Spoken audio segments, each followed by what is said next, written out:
We have an announcement finally on whether cell phones cause cancer. It's something that could affect all of us and our children. Scientists from the World Health Organization have been reviewing studies for the last week or so. I want to bring in our senior medical correspondent, Elizabeth Cohen, who joins us live with the findings. Essentially, what did they find? The World Health Organization says that the radiation from mobile devices like cell phones is a possible carcinogen to humans. This is a very big deal because you and I have done segments about this before. Sure. It has gone back and forth. And this is really the first time that a large group, and it doesn't get any more sort of prestigious in many ways than the W.H.O, to say that it's a possible carcinogen.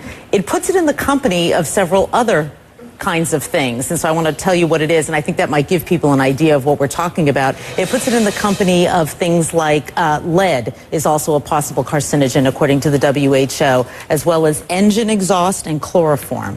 So that sort of gives you an idea of the kind of risk that we're talking about so here. I can't help but ask, I mean, should we be alarmed? Should we be freaking out over this information? You know what? I really hope that people who are listening to me are not freaked out.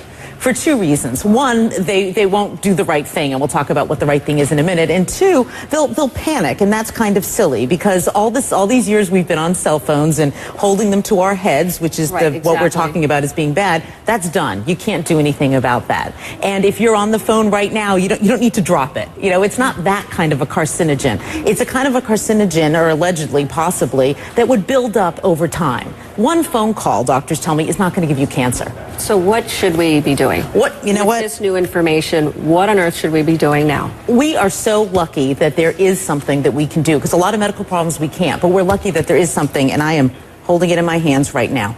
You use a device to keep that phone away from your head. Okay, I'm going to make it very simple. This is what experts that I talk to don't want you to do. This radiation is very close to your head. The minute that you put one of these in, you can hold the phone at a distance. At this distance, that radiation is dissipating. It's not going to affect you very much, if at all. Hold it away from your head, which means using a wired piece like this or a Bluetooth, or put it on speakerphone. Keep it away from your head. That's the bottom line, and it's really easy to do. I mean, I can count on one hand the number of times in the past year that I have spoken on the phone like this. I just don't do it. I'm going to change my habits. Do you have any idea, or did WHO say anything about whether or not it can be on your body, on your person, in a pocket, in a holster, anything like that? Did they weigh in at all? WHO really focused on gliomas, which are brain tumors, because that's what a lot of the studies have been on. But Suzanne, I've certainly spoken to experts who say that they themselves do not carry it on their bodies, that they figure why take that risk if there is a risk, and so they will carry their phones in their purses or in a briefcase. You know, they'll try to keep it a bit of a distance away from their bodies, but the jury is still out on that. And what do you think cell phone companies are going to do? How do they respond to this? Is there a way that they can manufacture a safer phone, or? Right, we're seeking a response from the CTIA, which is the industry group, and I think what could happen is that people like the FCC, or other groups like that in other countries might say, this is important what the WHO is saying, and so maybe we ought to tell cell phone companies to make phones with lower radiation. You know, that's a possibility. They may say, tell cell phone companies, go back to the drawing board, come up with a phone that emits less radiation.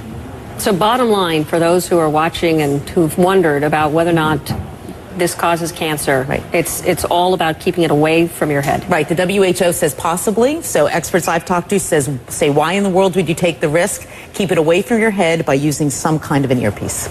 All right, Elizabeth, thank you so much. Thanks. It's something a lot of people have been asking and wondering, and clearly we have something that is rather conclusive from a very prestigious organization. It is a big deal. It is. It is. All right. Thank you, Elizabeth. Thanks.